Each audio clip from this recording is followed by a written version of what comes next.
Olá pessoal, aqui é o Velgas, hoje dia 17 de julho de 2026, 16 horas horário de Brasília.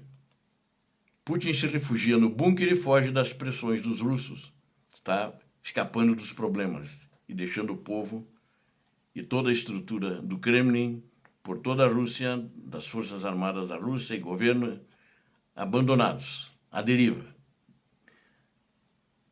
E isso está gerando, quer dizer, não é isso só, mas fica mais difícil o colapso interno da Rússia, militares frustrados, e está havendo uma asfixia orçamentária do Kremlin. Essa é a realidade hoje da Rússia. Muito triste para quem vê uma Rússia que poderia fazer para os seus cidadãos, ajudar o cidadão a melhorar a qualidade de vida. Aí tem um ditador insano, desequilibrado, psicopata, que só quer matar, matar, matar. E usa o dinheiro do país para isso.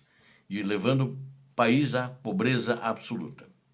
Neste vídeo eu vou revelar para vocês os dados devastadores da agência Bloomberg, que comprovam como a pressão contra Vladimir Putin atingiu níveis sem precedentes históricos agora no ano de 2026. Quer dizer, cada dia que passa, cada mês, cada semana e cada ano, se durar mais, a pressão contra Vladimir Putin vai aumentar, mas vai ter uma pressão muito grande na economia. Cada vez mais a Rússia vai empobrecer. Eu vou analisar também aqui o impacto real dos ataques profundos dos mísseis e drones ucranianos. E você veja uma coisa, eles reduziram é um negócio fantástico isso, né? A Rússia produzia, agora em 2025, ainda, apesar de já ter sido atacada bastante, 5 bilhões e 400 mil, 5 bilhões e 400 milhões de barris de petróleo dia. E agora foi reduzido para 3.800. Então é uma quantidade muito grande e eles estão sofrendo por isso. Por fim, expomos o desespero e a fúria dos próprios blogueiros e propagandistas russos que já admitem abertamente o colapso econômico iminente e a incapacidade do Kremlin de financiar as tropas até o final do ano. Não vai ter dinheiro. Porque para o resto da economia não tem. O que ele financia as tropas é com o que ele pega do resto da economia e já está pensando, como eu falei para vocês, em confiscar o dinheiro da população que está nos bancos e de empresas também.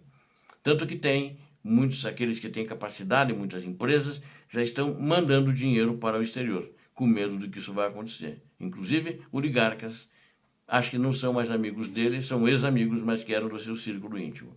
Assista esse documento estratégico até o final para entender a derrocada financeira de Moscou, da Rússia, do Vladimir Putin. Inscreva-se no canal. Aqui você vê a verdade. Peço a todos que ativem o sininho também. Deixe o seu like, guerreiro, somente. E comente abaixo e também compartilhe esse vídeo. É muito importante o teu compartilhamento para que mais gente fique conhecendo a verdade. O ditador russo Vladimir Putin enfrenta uma onda de pressão política e econômica que se tornou impossível de conter pelas forças de segurança do Kremlin. De acordo com os relatórios detalhados publicados pela agência de finanças Bloomberg, o conflito armado saiu definitivamente das linhas de frente tradicionais. A estratégia expandida da Ucrânia, baseada em ataques profundos com drones e mísseis, atingiu o coração e a retaguarda do território da Rússia e não existe proteção. A Rússia está vulnerável. Se ela perde para a Ucrânia, que já ficou um país mais forte, com um exército bom, capacitado e tecnologia, ela perderia para outro país da mesma maneira, na situação que está a Rússia hoje. As ações militares da Ucrânia interromperam o refino de petróleo bruto, desestruturaram o fornecimento de combustíveis e alteraram de forma caótica a vida civil dos cidadãos da Rússia. Neste ano de 2026, a Ucrânia aumentou drasticamente o alcance e a intensidade de suas incursões aéreas, atingindo inclusive alvos estratégicos na capital, Moscou, recentemente divulgados pelo canal. Dados compilados a partir de governos regionais russos indicam que mais de 50% das províncias da Rússia já teve pelo menos uma vez, mesmo as províncias mais pobres, já teve pelo menos uma vez a visita de ataques aéreos da Ucrânia. Este cenário alarmante afeta diretamente mais de 70% de toda a população que vive no território da Rússia. Comandantes militares russos já admitiram em relatórios internos que deter a massa de drones e mísseis ucranianos é impossível. A capacidade tecnológica da Ucrânia de lançar enxames massivos satura de forma contínua os caros complexos sistemas de defesa aérea da Rússia. E a asfixia do refino russo. A campanha cirúrgica ucraniana contra a infraestrutura de combustíveis da Rússia atingiu patamares de destruição nunca antes vistos nessa guerra. Os ataques ucranianos miram alvos específicos e instalações industriais chave para infligir o máximo de dano material e impedir a realização de reparos e impedir que também seja feita a fabricação de equipamento para a guerra. As estimativas oficiais da Agência Internacional de Energia, por exemplo, com sede em Paris, ela apontou que a capacidade russa de refino de petróleo caiu de forma assustadora, ou seja, dos 5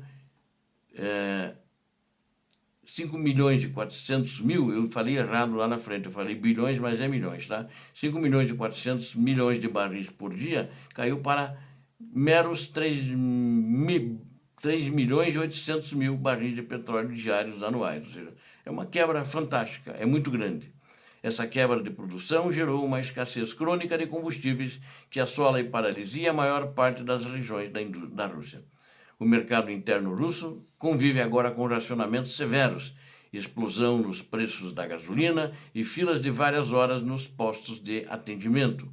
Este desabamento generalizado alimentou a criação de um forte mercado negro de combustíveis, controlado inclusive por redes criminosas russas, a máfia. Mas sabem que essa máfia, onde tem unidades militares, até o exército está vendendo. Vire a Crimeia. Você faz uma encomenda de gasolina, eles vendem pela internet, você paga pela internet, eles marcam um local e vem um soldado com galões entregar a gasolina para quem comprou a gasolina. É assim que funciona a Rússia, é assim que está funcionando a Rússia. A inflação dos derivados de petróleo virou uma crise sensível para o Kremlin, por ocorrer às vésperas das eleições legislativas e parlamentares que são agendadas agora para setembro. Daqui a pouquinho tem eleições lá que vão ser fraudadas, como sempre. Os imensos gastos militares para manter a invasão estão forçando o Banco da Rússia a elevar as taxas de juros para tentar frear a inflação galopante. A economia civil russa paralisou enquanto os recursos humanos e financeiros são desviados para o setor de defesa, gerando falta de mão de obra e recessão. Ou seja, ela está numa sinuca de bico, né? E não tem a capacidade de sair dessa sinuca de bico. Não é tão simples. Não é apenas um taco na mão que vai jogar e acertar a bola e encaçapar a bola, porque não é esse o caminho a sair. A sinuca de bico da Rússia é muito grave. E a revolta dos patriotas Z, né? Aí que começa a coisa a pegar fogo. Os patriotas, os ultranacionalistas, estão irritados, raivosos contra Vladimir Putin. A deterioração econômica e a insegurança diária racharam a base de apoio ideológico do regime de Vladimir Putin. Pesquisas de institutos independentes baseados em Moscou, eles têm registrado quedas severas nos índices de aprovação do ditador. E ele refugiou-se em um bunker. Ele refugiou-se nesse bunker porque ele está justamente com medo da raiva dessas pessoas. E aqui estão com uma frustração, com frequentes bloqueios de segurança, estão muito raivosos por causa de restrições na internet, bloqueios na internet móvel e explosões diárias que atingem até mesmo os defensores da ocupação. Estão raivosos, fazendo discursos contra o ditador da Rússia. Esse é o maior medo dele. E ele está sofrendo pressão, ele não quer ouvir notícias ruins, mas tem que ouvir. Então ele sofre uma pressão muito grande, mesmo agora que o seu círculo íntimo do Kremlin acha que a guerra tem que parar, ele acha que tem que continuar. Porque a grande frustração dele é não ter conseguido nenhum objetivo que ele se propôs em 2022 e anunciou ao mundo. A Ucrânia barrou, cortou todos os objetivos dele. Então, ele não quer parar a guerra, ele quer pelo menos ganhar Donetsk para no futuro continuar. Mas ele não tem capacidade de ganhar no combate com as tropas ucranianas que têm se mostrado melhores, mais valorosas, que defendem a sua pátria, o seu território, contra um criminoso que invadiu sem nenhum direito sobre a Ucrânia. Então, eu vou falar aqui de um conhecido blogueiro militar russo, ele chama-se Alexander Gorny. Ele vive na Crimeia, né, que está lá ocupada pela Rússia, e sempre defendeu a anexação pública da Ucrânia, né? E ele publicou duras queixas contra o ditador russo. E ele é um influenciador russo, e ele afirmou textualmente que a população russa está farta dos fracassos do regime e das altas de impostos e tarifas. Não foi preso. Há um ano atrás, ele teria já no dia seguinte preso, e como aconteceu com um que foi encaminhado a um hospital psiquiátrico, mas já está solto também. O regime do ditador já perdeu moral. O propagandista relatou que no norte da Crimeia, os moradores estão enfurecidos e alertou que não se surpreenderá ao ver revoltas populares de homens com forcados. Forcados são agricultores que usam, né, um negócio tipo... É para empilhar feno, né? Então é isso. E os homens não têm armas, tipo camponeses, né? E eles vão se revoltar com forcados e vão avançar em cima das tropas do Kremlin. Isso disse ele. Mas eu acho que isso não vai acontecer. Eu acho que as tropas russas arriscam se revoltar e elas avançar sobre o Kremlin. E ele revelou que o desespero nos postos de gasolina da Rússia já provoca espancamentos físicos entre motoristas que disputam o combustível que é escasso. Interessante isso, né? Como ele está desintegrando a Rússia, ele está desintegrando o povo russo, colocando um contra o outro. Isso foi provocado por essa guerra maldita, provocada pelo maldito ditador da Rússia. Gorny admitiu que a falta de energia, água e gasolina colocou o país à beira da extinção social, né? Exigindo que o Kremlin termine a guerra imediatamente. Ele antes apoiava a guerra, agora acha que a guerra tem que terminar já, porque fizeram tudo errado. Eles não contavam com a resistência, com a bravura, com o patriotismo, principalmente do povo ucraniano, que pertence a uma única linhagem étnica e homogênea na sua maioria da sua população e não quer ser escravo de um tirano. Aliás, não quer ser escravo de ninguém. E o esgotamento do orçamento militar. A análise do cenário financeiro indica que o fôlego econômico da Rússia para sustentar as operações militares está com os dias contados. Alguns dizem que vai até o fim do ano, outros dizem que não vai nem ao fim do ano. O blogueiro e economista russo, da ala dos patriotas indignados, chama-se Maxim Kalashnikov, fez um pronunciamento contundente sobre o destino do país. Ele disse o seguinte, ele fez uma análise onde ele declarou publicamente que até o final do ano a Rússia perderá completamente a capacidade de financiar a guerra e as forças de segurança. Quer dizer, as forças de segurança que ele estava se referindo, de pagar até o salário dos militares por toda a Rússia, não vai ter dinheiro. E é aí que o bicho pega. Aí que eles vão marchar contra o ditador. O déficit do orçamento estatal cresce em ritmo acelerado e o Ministério das Finanças da Rússia não possui fontes saudáveis para cobrir o rombo, diz ele. Kalashnikov afirmou que abandonar os territórios ocupados de Donbass e congelar as posições seria um golpe político mortal para a figura de Vladimir Putin. Ele falou assim textualmente. Para evitar o colapso total antes do final do ano, restam ao regime apenas 3 alternativas extremamente perigosas para a estabilidade interna. A primeira opção seria o confisco direto dos depósitos bancários dos próprios cidadãos russos para financiar os gastos militares. O Kremlin divulgou que ia fazer isso e a reação foi tão grande que ele parou, mas não disse que não fará. Talvez ele faça, mas vai ter um confronto não só com a população. Eu acho que vai ter confronto com áreas do governo e áreas dos militares, e pode sair tiroteio aí. Porque isso é ruim para a guerra criminosa que ele está fazendo na Ucrânia. A segunda opção exige um corte drástico e violento em todos os investimentos e serviços públicos civis da Federação Russa. Ele corta lá e dá para cá, dá para a guerra.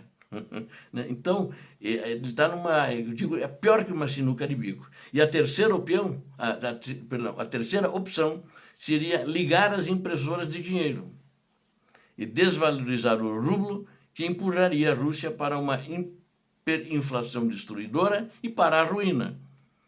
Talvez ele opte por isso porque ele não vai querer enfrentar os tiros de fuzis, ou nenhuma, porque pode ser que digam ou você sai ou você sai. Não sei como será isso. Se será pacificamente, será no amor, mas alguma coisa os próprios russos vão ter que fazer. Senão, eles cada vez mais vão à ruína e vão ser arruinados junto com essa ruína. Muitos já estão arruinados, muitos já perderam muito dinheiro. E também, para a conclusão, esse plano de contra-escalada, que é desenhado pelo presidente ucraniano Volodymyr Zelensky, eu acho, e, na minha opinião, foi aplicado no momento perfeito, explorando a fraqueza fiscal máxima de Moscou, porque a Ucrânia está bombardeando, está fazendo vamos dizer, seu dever de casa, seu dever da guerra corretamente, com a competência dos seus militares, e no momento certo aconteceu isso. Agora a Rússia vai ter que dar um desenlace, né? E eu não sei se será pacífico ou se não será pacífico, se vai correr sangue ou não. Existe essa possibilidade também, que vai ser muito dura. A Rússia não tem volta atrás muito rápida e muito cedo. Para concluirmos a consolidação desses dados econômicos e os relatos de campo, prova que a estratégia ucraniana de sufocamento estratégico quebrou a estabilidade interna da Rússia. Ao transferir o custo real da guerra para o bolso e para a rotina do cidadão da Rússia, a Ucrânia desidratou a capacidade de mobilização do Kremlin. O desespero explícito dos analistas Z, que eu acabei de relatar para vocês, são patriotas russos, não julgo eles por serem patriotas, absolutamente, cada um tem direito de ser patriota pelo seu país, só não gosto que eles estavam incentivando e apoiando a invasão e a anexação da Ucrânia toda para a Rússia.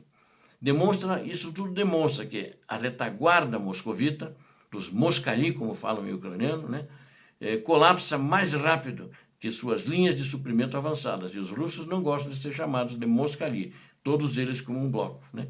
E a Ucrânia demonstra superioridade tática absoluta ao estrangular as receitas de petróleo e minar o orçamento do russo.